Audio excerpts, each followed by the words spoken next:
C'est l'année 2 du projet avec, Rudy Gobert, Anthony Edwards et Karl-Anthony Towns. En sachant que Karl-Anthony Towns a joué très peu de matchs la saison dernière, c'est quasiment que le début du projet et je suis très impressionné, ouais, par leur sérénité.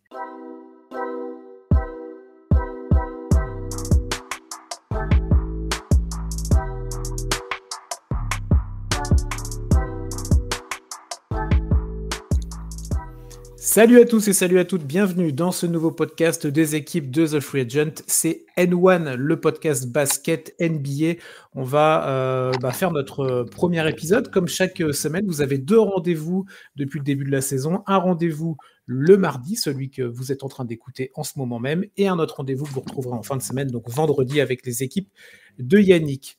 Aujourd'hui, on a un invité un petit peu particulier, je vais vous en parler dans quelques instants, mais avant ça, j'ai quand même le plaisir de retrouver mon acolyte breton qui n'avait pas pu être là la semaine dernière, un certain Yes, Cédric. Comment vas-tu ? Ouais, l'électricité est revenue. C'est un plaisir incroyable. Plaisir d'être là partagé. de nouveau avec vous. C'était une semaine de sans NBA.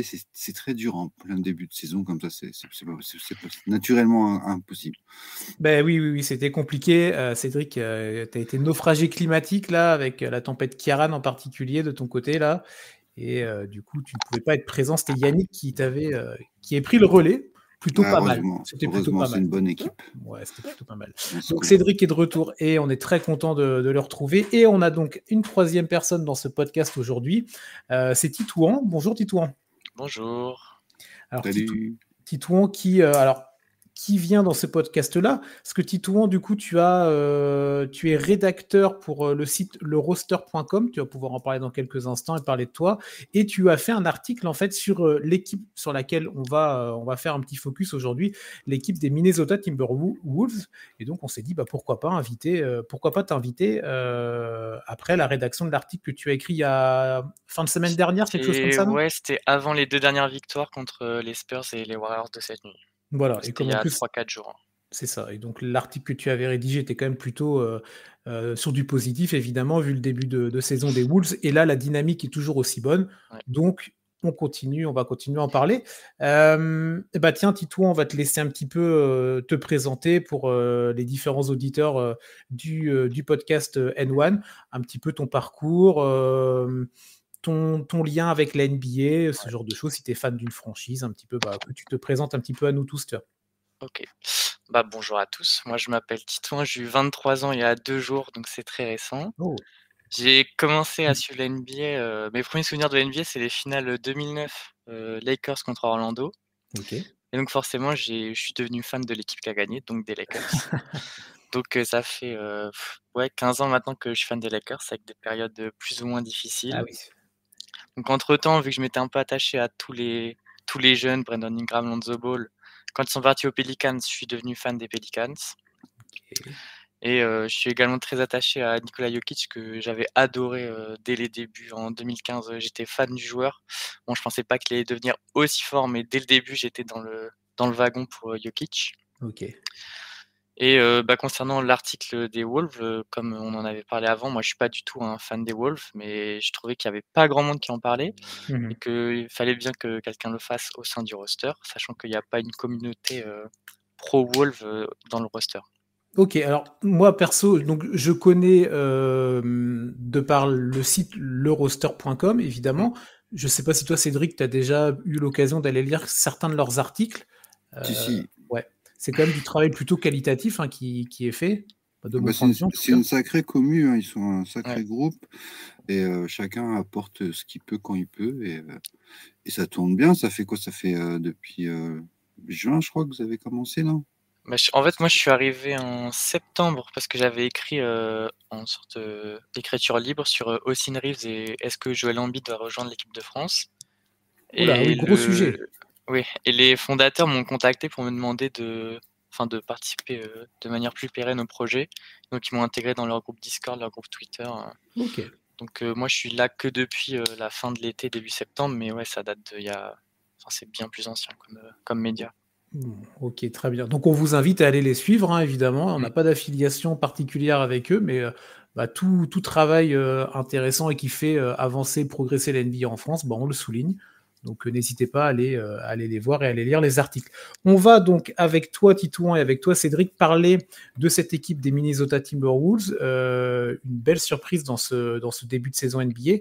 Avant ça, on fait juste notre petite auto-promo habituelle. Cédric, le petit rappel pour nous suivre sur The Free Agent. Évidemment, il y a pas mal de solutions pour nous suivre au-delà du podcast.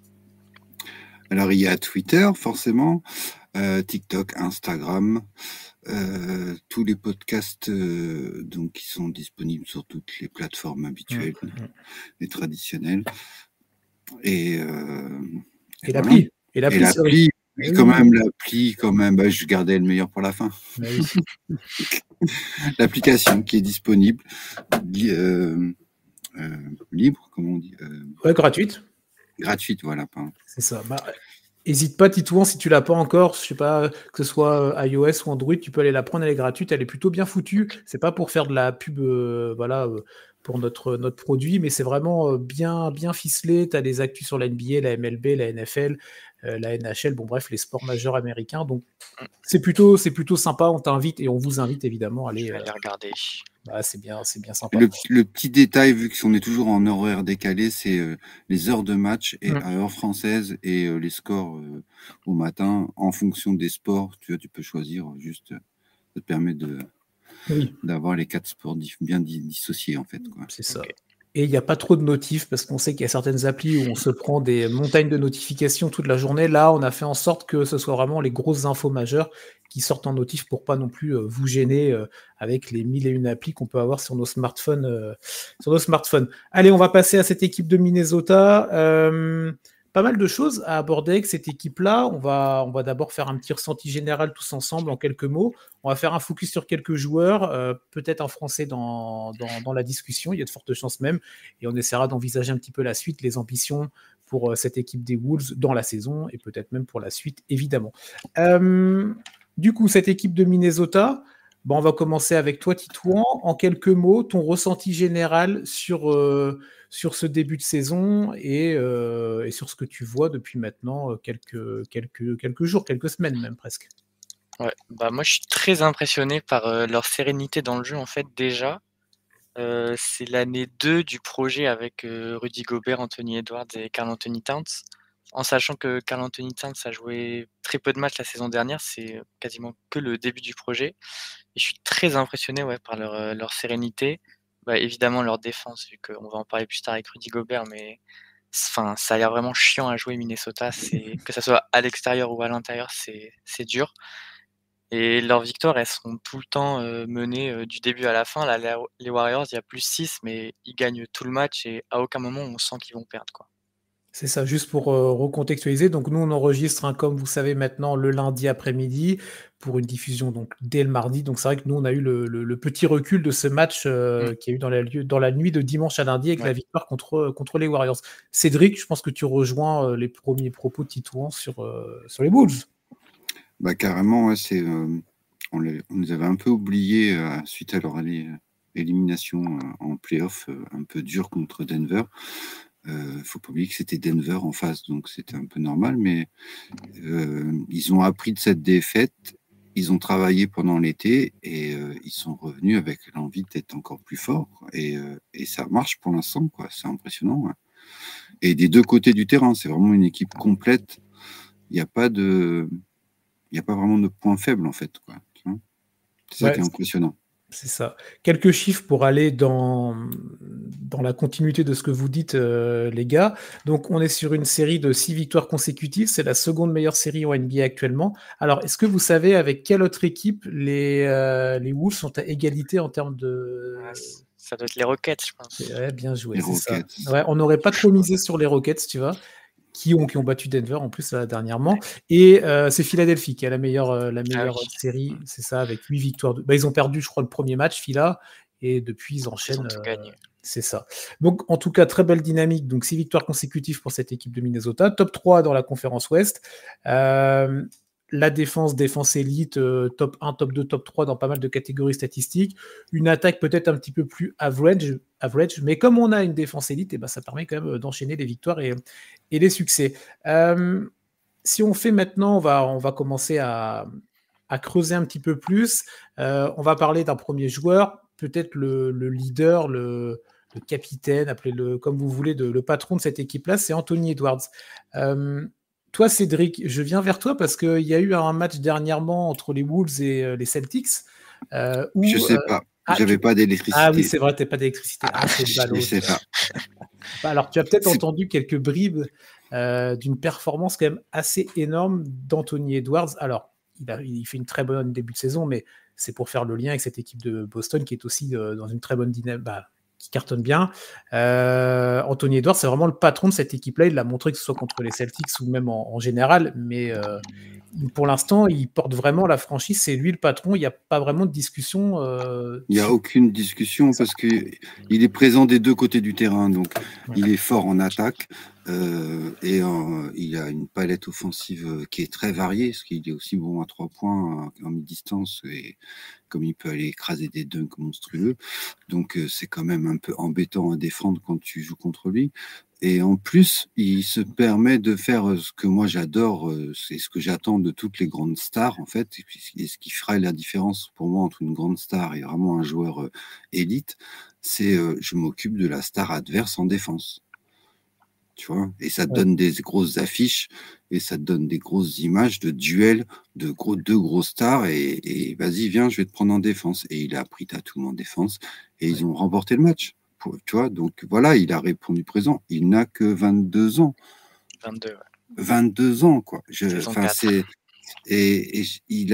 vraiment, parce que moi je l'aime bien. Déjà, on l'a dit quand il est arrivé en NBA, il a cette ressemblance faciès avec Michael Jordan. Et donc du coup, je me suis toujours jeté un œil sur ce joueur et je trouve qu'il apprend à vitesse grand V de toutes ces épreuves qu'il a traversées. Et il a cette volonté de gagner et il est le killer sur le terrain, quoi. Pour moi, c'est un mâle alpha, ce type, quoi. Il est vraiment... et on n'a pas fini d'en voir, de voir ce joueur. C'est beau, enfin, tu vois, c'est vraiment... Oui, c'est impressionnant. Super l'évolution, quoi. Titouan, en prenant ce que tu dis dans ton article, il y a des éléments que je trouve extrêmement intéressants dans ce que tu avais écrit. Donc, tu parles des stats, évidemment, on peut en parler, un peu plus de 28 points, un peu plus de 5 passes, 6 rebonds, un petit peu, il y a quasiment 4 pertes de balles, mais il tient tellement le ballon qu'on va pas lui en vouloir. 36 minutes de temps de jeu. Ce que tu mets dans ton article, c'est, toi, la sensation visuelle qui est vraiment impressionnante au-delà des stats.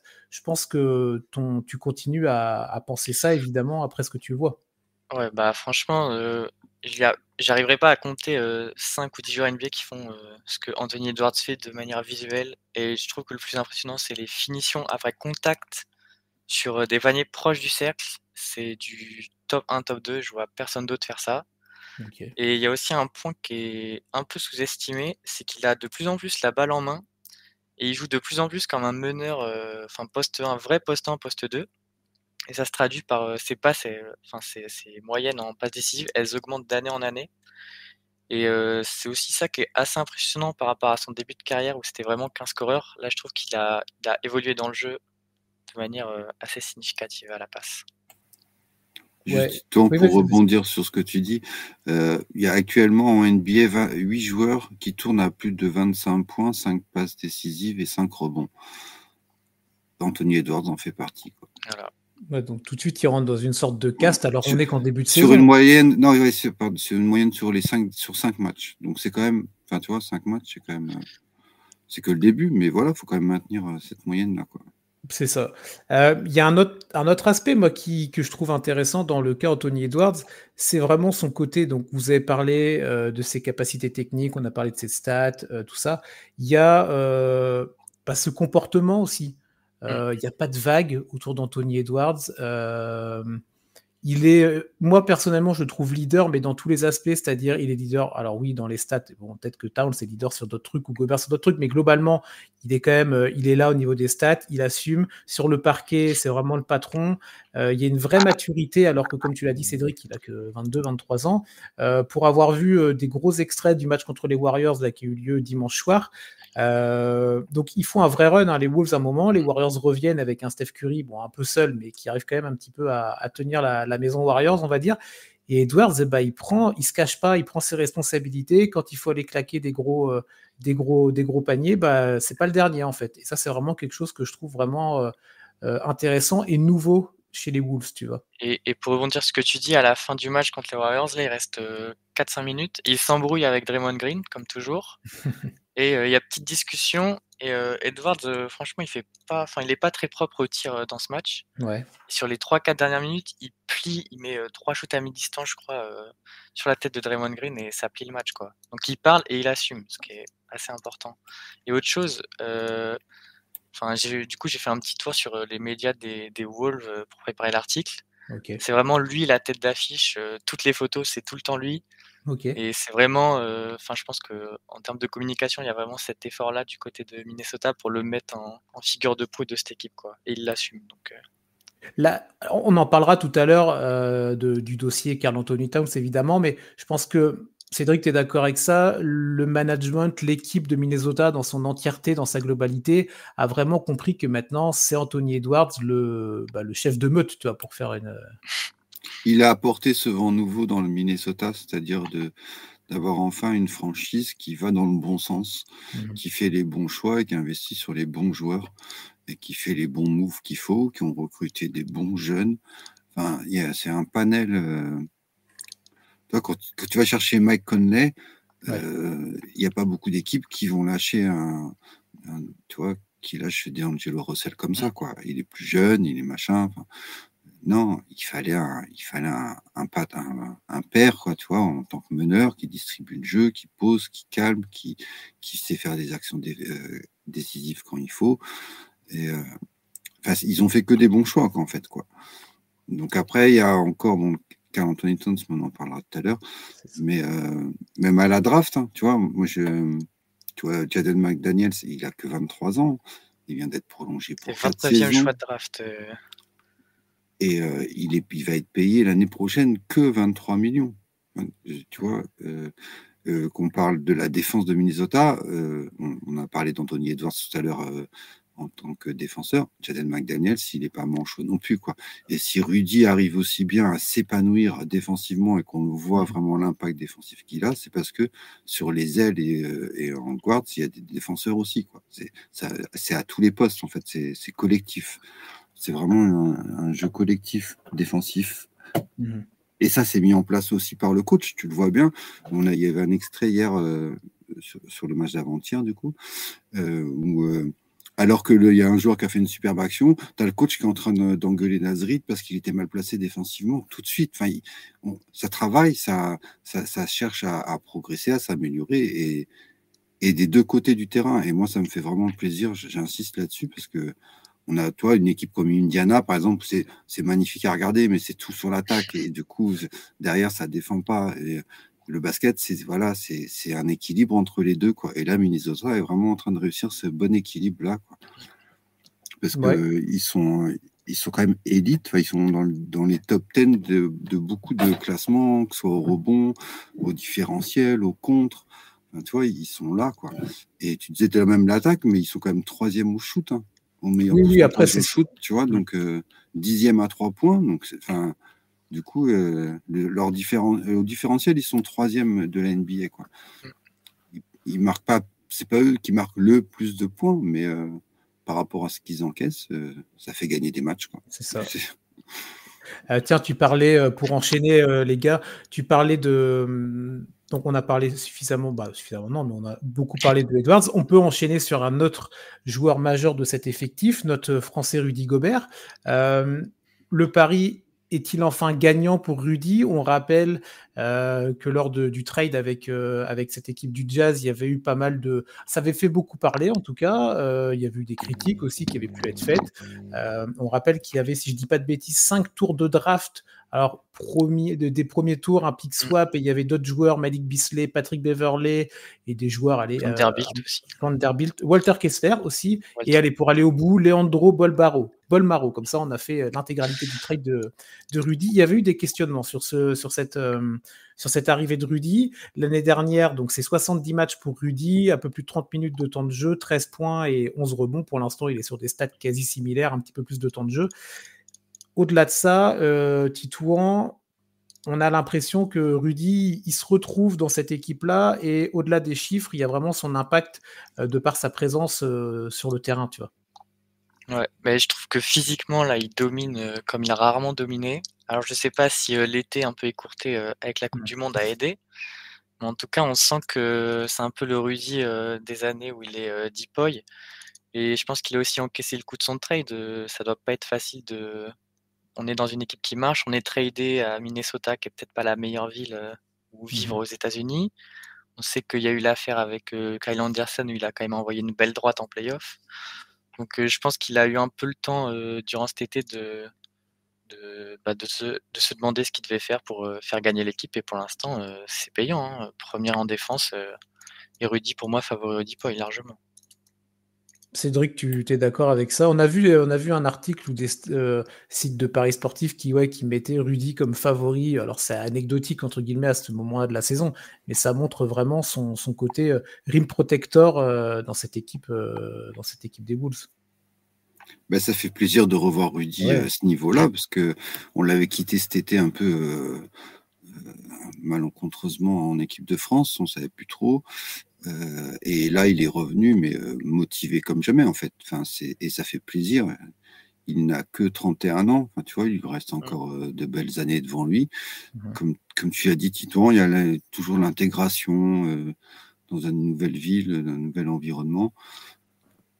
Et puis aussi l'équilibre avec les joueurs. Enfin, tu vois, du coup, il y a des habitudes, des automatismes à travailler, quoi.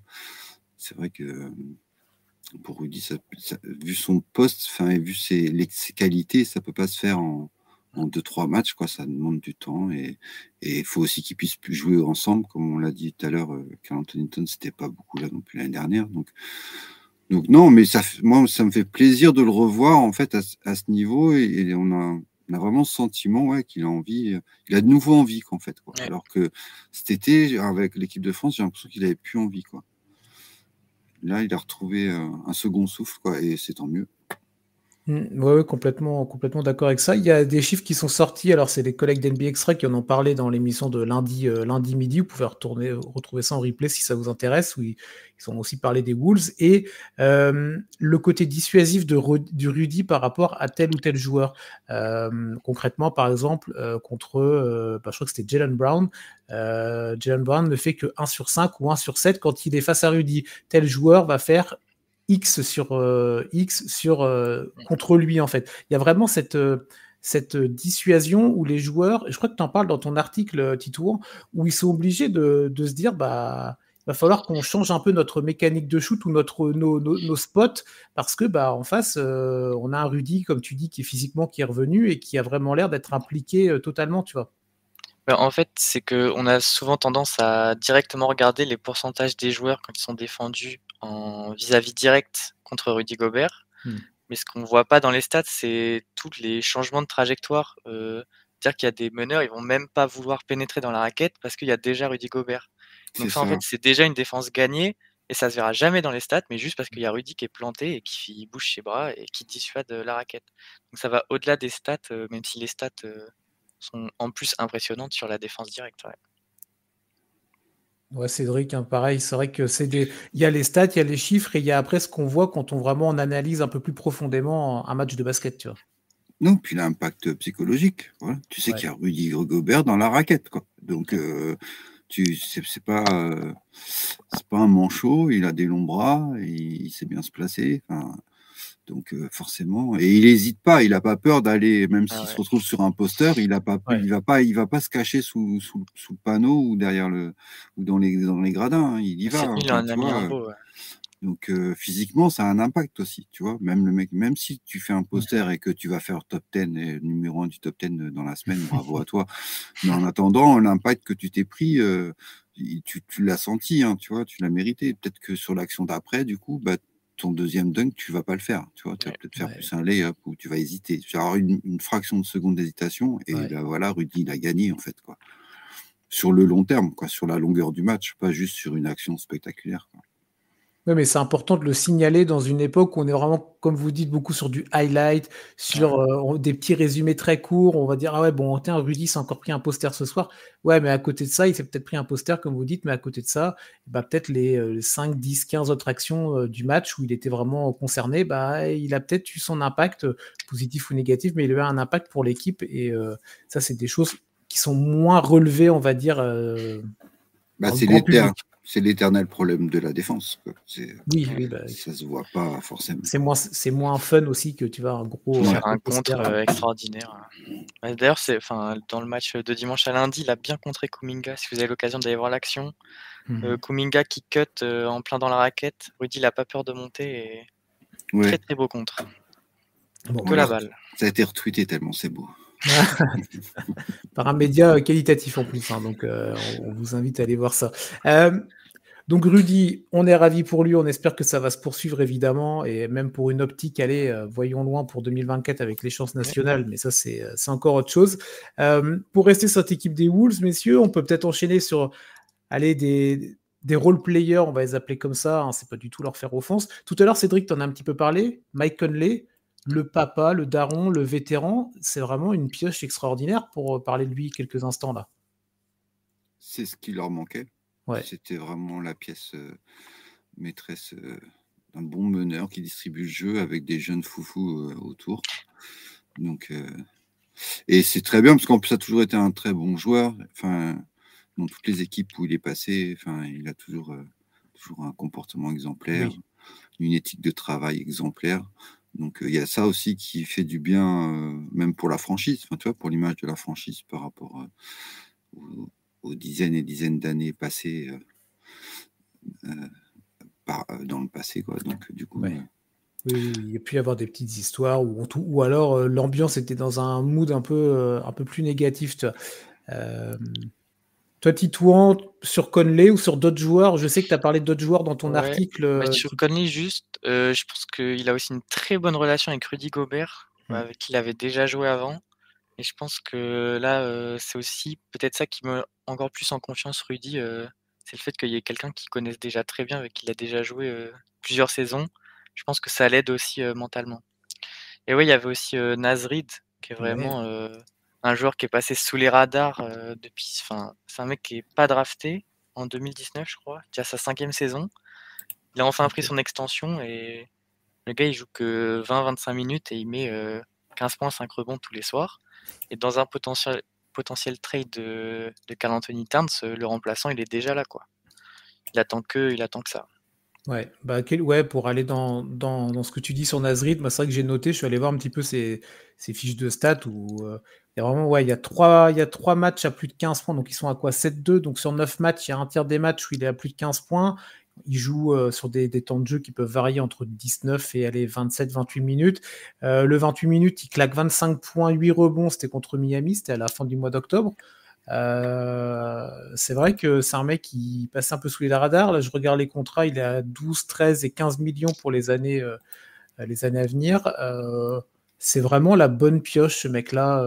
Tu sens que c'est un peu comme tu mets dans l'article Titouan, et Cédric, je vais te laisser rebondir là-dessus. Peut-être sur l'aspect offensif, ce que parfois Rudy n'apporte pas.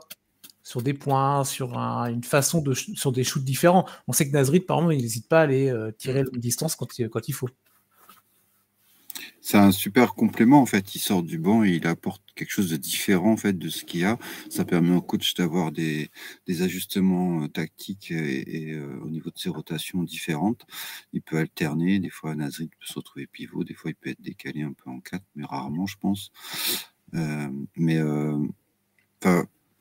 Pour moi, ça fait partie des très bonnes signatures de l'été, quoi.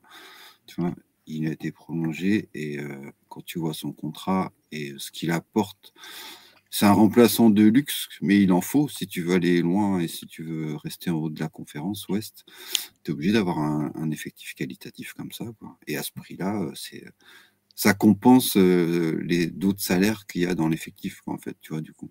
C'est ça, on fera un point sur le salaire tout à l'heure dans la dernière partie, là, sur les ambitions. Est-ce qu'il y a d'autres joueurs comme ça, côté role-player, sur lesquels vous voulez faire un petit focus, les gars? Jaden McDaniels, quand même. Ouais. Quand même, quoi. C'est fort. Parce qu'il est fort, il est jeune, et il est complet aussi, quoi. Il est dans le 5, si je dis pas de bêtises. Il est dans le 5, c'est un bon complément, voilà, du 5, tu vois. Et il fait pas de vagues non plus, tu vois, tu disais tout à l'heure, c'est pareil, enfin, on n'entend pas trop parler. Il a été prolongé, pas trop cher non plus. Donc, non, franchement, c'est ça, moi, qui m'impressionne. C'est des équipes, tu pourrais croire qu'ils ont un effectif vieux, enfin, tu vois, ou qu'ils essaient d'aller au titre avec des joueurs d'expérience et tout. Ouais. Eux, ils ont un mélange des deux, quoi, en fait. Ouais. Ils ont quand même ils ont quelques anciens, mais pas tant que ça, à part Conley qui a 36 ans, sinon, les autres, ça va.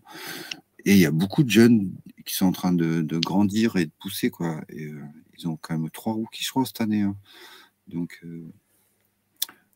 c'est prometteur, parce qu'en plus, le staff a l'air de bien travailler et bien développer ses joueurs. Donc, ouais. Qui toi un petit sur McDaniels ou sur d'autres pour. Ouais, en fait, ils ont une petite rotation à 9 joueurs. Pour l'instant, ça bouge pas trop avec Kyle Anderson et Nickel Alexander-Walker qui avait fait une très bonne Coupe du Monde, qui continue à bien progresser. Et il y a Shake Milton aussi qui était passé par les Sixers, je crois.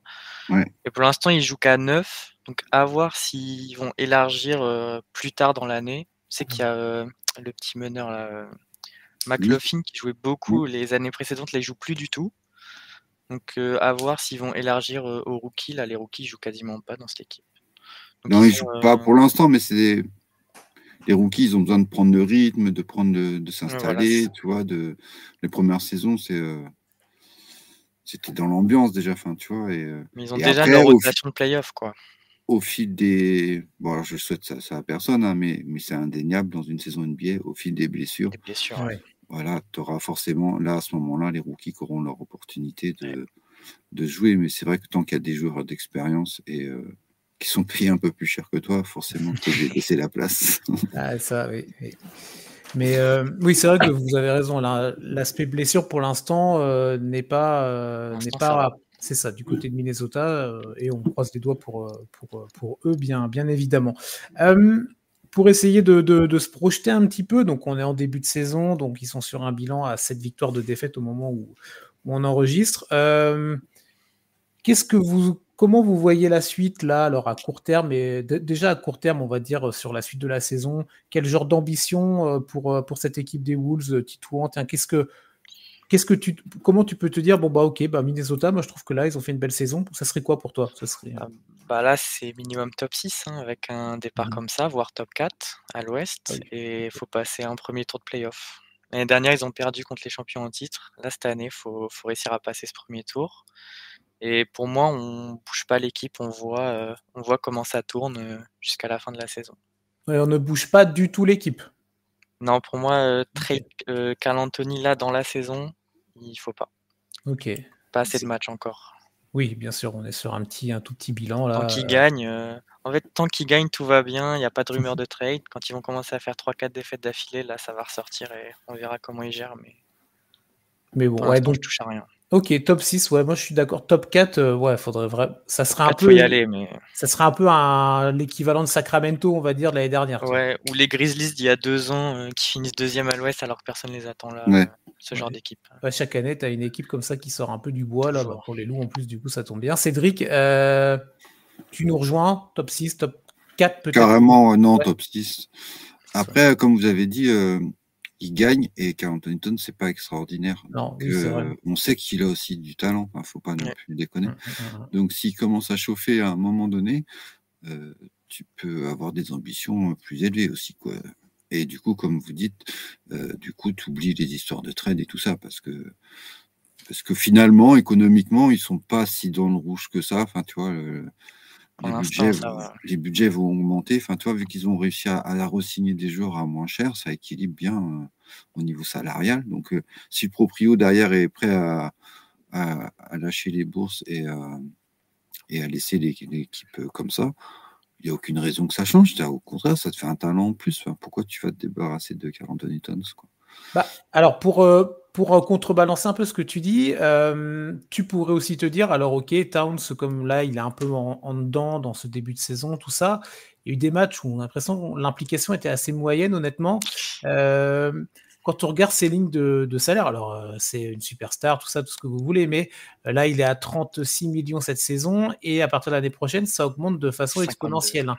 On est à 49, après on est à 53 millions, 57 millions et en 2027-2028, il va toucher 61 millions et donc là, il a 27 ans, donc vous rajoutez 4 ans en plus. Donc, est-ce qu'il n'y aurait pas le moment de se dire, c'est peut-être le moment On a une équipe qui fonctionne bien avec un Karl Anthony Towns qui est un petit peu en deçà en termes d'apport, points, etc., tout ce que vous voulez, même dans le jeu. Toi, on a suffisamment parlé d'Edwards qui a maintenant pris le leadership.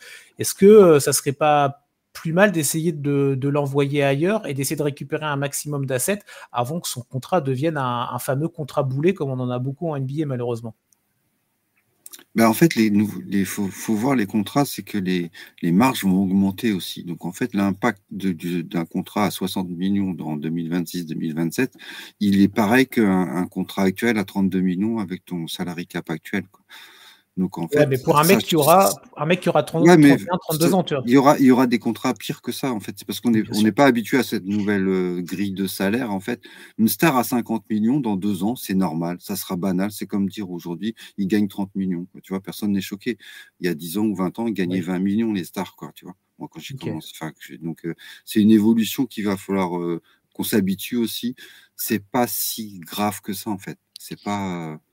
Et il a quand même du talent et même si il n'arrive pas à avoir un impact assez fort pour les Wolves, s'il devient un boulet, ou si lui ne se retrouve pas dans sa place par rapport à la nouvelle hiérarchie qui est en place, mais j'ai pas eu l'impression qu'il y a eu des... Enfin, tu vois, ça fait quand même 2 ans qu'on parle d'Anthony Edwards comme franchise player des Minnesota Timberwolves. Donc, Anthony Edwards n'a jamais rien dit. Enfin, tu vois, il a même plus laissé la place, enfin, sans... Donc, je me dis, si ça marche, s'il continue à gagner, pourquoi changer, quoi, tu vois? Il peut avoir même en deuxième ou troisième option offensive, enfin, il peut être casse-pied. Hein. Toi, ton argumentaire, ton opinion, Titouan, sur un peu plus long terme maintenant, sur Towns, est-ce que tu rejoins plutôt Cédric, tu te dis, bon, les contrats, ils sont comme ça, et il va falloir les prendre en compte avec l'évolution du temps et de la société, du business NBA, ou alors tu te dis, est-ce que ça peut pas être aussi l'occasion, peut-être pas, alors comme tu dis, peut-être pas là tant que ça gagne, mais à la trade deadline ou pour l'été prochain, de se dire, on va essayer de l'enlever avant que ça devienne trop cher, tu vois. Je suis en partie d'accord, mais moi, la question que j'ai envie de poser à Cédric, c'est est-ce que Karl Anthony Towns, c'est vraiment une superstar à l'heure actuelle ou dans 2-3 ans qui mérite les contrats supermax qu'ont re-signé Jaylen Brown, Jason Tatum, tout ça? Parce que c'est ça qu'il a pris en fait. C'est un contrat de méga star NBA qui est leader de son équipe, chose qui n'est pas et qui ne sera pas et qui ne sera jamais, je pense. Je me dis, moi, en fait, que le fait justement d'être pu être le franchise player, ça peut aussi le soulager de quelque chose. Ouais. Il va avoir 27 ans, donc il est, enfin, tu vois, il est même pas, il rentre dans son prime, en fait, en gros, quoi, au niveau des âges, quoi. Avec tout ce qu'il a traversé, enfin, il a une expérience de fou, il a affronté plein de choses dans sa vie. D'ici 1 an ou 2, enfin, faut pas enterrer les joueurs comme ça trop vite. Hein. Non, après, Karl Anthony Towns, il n'est pas non plus là depuis 6 mois, Cédric. Tu vois. Alors, non, pas depuis 6 mois, mais il peut avoir très bien une très bonne saison ou 2, enfin, tu vois, encore élite en étant All-Star et tu vois, et d'apporter ce qu'il faut pour que ton équipe aille au bout, en fait. Ouais, mais est-ce que même le but, c'est quoi? C'est d'avoir le titre, non? À un moment donné. Mais est-ce qu'ils peuvent pas maintenant se dire avec vraiment avec Anthony Edwards en lance principale, tu vois, du jeu, de se dire allez, on ferme le livre sur l'époque Karl Anthony Towns, tu vois, on sait que la NBA, en termes de business, quand il faut couper aussi, ils n'hésitent pas, tu vois, et ils n'hésitent pas plutôt, et se dire, voilà, on a essayé, alors oui, il y a eu ce qu'il y a eu à l'époque, il a eu aussi une histoire personnelle compliquée, et il a eu des époques où les Wolves, c'était pas aussi clinquant que maintenant, mais peut-être que l'avenir de Minnesota, s'ils veulent vraiment ambitionner plus qu'un premier tour de playoff ou une demi-finale de conférence, ce sera en se débarrassant, mais en tradant Karl Anthony Towns et en allant récupérer soit du pick de draft, soit des petits joueurs qui peuvent avoir un apport complémentaire dans l'effectif, tu vois. Ouais, tout dépend de la contrepartie, mais pour moi, il faut pas des tours de draft. Là, je pense que ça y est, les Wolves, c'est dans 2-3 ans grand max. Rudy Gobert, il a quand même 31 ans, il va pas non plus encore apprendre aux petits jeunes. Donc pour moi, il faut un joueur fort en contrepartie directement. Les tours de draft, c'est secondaire.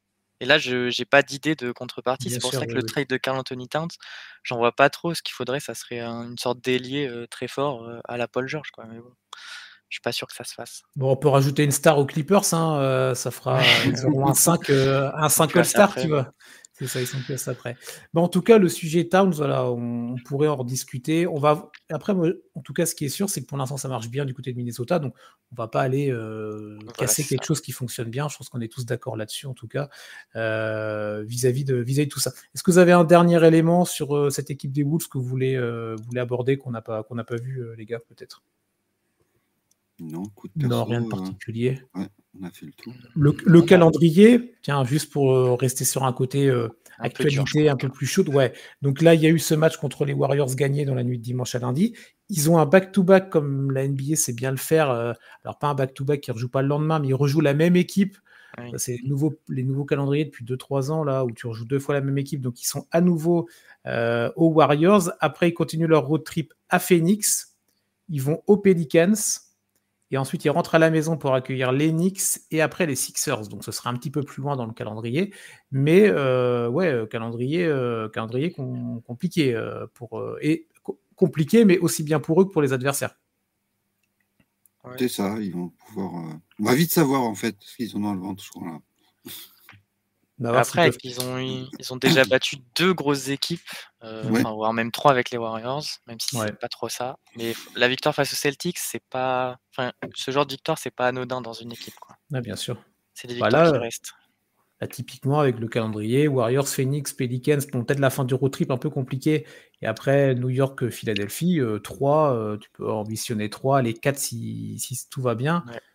Peut-être plus de. Je vois bien le match contre les Pelicans, la fin de road trip, t'es un peu fatigué, t'as beaucoup voyagé, tu peux peut-être lâcher celui-là. Typiquement, c'est le truc de NBA, tu sais, où tu viens d'enchaîner 4-5 matchs, 10 jours sans être à la maison, et le dernier match, t'es peut-être un petit peu moins dedans, toi, typiquement. Mais à voir. À voir. Bon, le tour sur les Wolves était plutôt complet, en tout cas. Merci Cédric, merci Titouan, surtout d'être venu discuter un petit peu de cette franchise du Minnesota. Est-ce que tu as déjà d'autres idées d'articles pour le roster dans les jours, semaines à venir là? En tant que fan des Lakers, il va bien falloir s'y mettre à un moment. Les Pelicans, c'est pareil, c'est pas trop ça. Donc, ça va sûrement être sur le mauvais début de saison des Lakers. Et de Darvin Ham aussi, parce qu'on en a marre. Un petit focus sur Austin Reeves aussi qui est compliqué. Ouais, là, c'est un peu catastrophique. Mais bon. On vous invite en tout cas à aller lire tes articles, évidemment ceux de toute l'équipe du roster qui font un excellent travail, à aller évidemment sur le site de The Free Agent, bien entendu, pour aller lire tous les articles et écouter les podcasts, les réseaux sociaux, comme Cédric l'a très bien expliqué en introduction de l'émission. Prochain podcast pour nous avec Cédric, ce sera la semaine prochaine, bien entendu. On se retrouve ensemble. Le prochain épisode, ce sera vendredi pour vous avec la team de Yannick, Arthur et Axel. On vous souhaite une très bonne journée, on vous souhaite une très bonne semaine. Profitez de la NBA. On se dit à bientôt. Merci encore Titouan et bonne journée à vous. Merci pour l'invitation. Bon match à tous. Allez, ciao.